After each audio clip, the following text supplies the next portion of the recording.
আজকে আমি তোমাদের সাথে খুবই ইজিলি বাসায় বসে ব্রেড পাকোড়া বানানোর রেসিপি শেয়ার করব। এটা বেসিক্যালি সাউথ ইন্ডিয়ার একটা ডিশ আর বানানোটাও খুবই ইজি। যার জন্য ফার্স্টে আমি একটা বাটিতে নিয়ে নিয়েছি কিছু সেদ্ধ আলু। এটাকে এবার ভালো মতো ম্যাশ করে আমি সাইডে রেখে দিব। তারপর একটা প্যানে তেল গরম করে আমি এর মধ্যে দিয়ে দিচ্ছি ছোট ছোট পিসে কাটা পেঁয়াজ। এবার এটাকে কিছুক্ষণ ভেজে নিয়ে আমি এর মধ্যে অ্যাড করছি কাঁচামরিচ। তারপর আমি এর মধ্যে একে একে দিয়ে দিচ্ছি লবণ, মরিচ, ধনিয়া এবং জিরা গুঁড়া। এবার এটাকে কিছুক্ষণ ভেজে নিয়ে আমি এর মধ্যে অ্যাড করছি সেই ম্যাশ করে নেওয়া আলুটা। এটাকে ভালো মতো মশলার সাথে মিশিয়ে ভেজে নিতে হবে। আর এই তো আমাদের আলুর ফিলিংটা ওইদিকে রেডি হয়ে গেছে। এটা হতে বেশি একটা সময়ের প্রয়োজন পড়ে না। এখন আমি ব্রেড পাকোড়ার মেন ইনগ্রিডিয়েন্টটা নিয়ে নিচ্ছি, যেটা হলো ব্রেড। এইবার ব্রেডের একটা সাইডের মধ্যে আমি আলুর ফিলিংটাকে ভালো মতো স্প্রেড করে দিচ্ছি। দেন এটার উপর আরেকটা ব্রেডের স্লাইস দিয়ে আমি মাঝখান থেকে ট্রায়াঙ্গুলার শেপে কেটে নিব, যাতে করে এটা দেখতেও সুন্দর লাগে এন্ড ভাজতেও যেন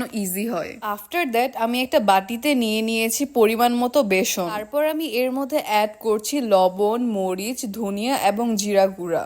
লাস্টে এর মধ্যে একটু বেকিং সোডা দিয়ে আমি পানির সাথে ব্যাটারটা গুলিয়ে নিচ্ছি। আমরা নর্মালি বাসায় পাকোড়া বানানোর জন্য যেভাবে বেসনের ব্যাটারটাকে রেডি করি, এটাকেও কাইন্ড অফ সেইভাবেই রেডি করে নিতে হবে। আফটার দ্যাট আমি সেই ব্রেডের স্লাইসটাকে এই বেসনের ব্যাটারের মধ্যে ভালো মতো ডুবিয়ে তারপর ডিপ ফ্রাই করে নিব। এটাকে মিডিয়াম ফ্লেমে রেখে ভেজে নিতে হবে, বাট অবশ্যই এটা মাথায় রাখতে হবে যেন ব্রেডের স্লাইসটা পুড়ে না যায়। আর এই তো আমাদের ব্রেড পাকোড়া বানানো শেষ এন্ড আজকের ভিডিওটা এতটুকুই ছিল।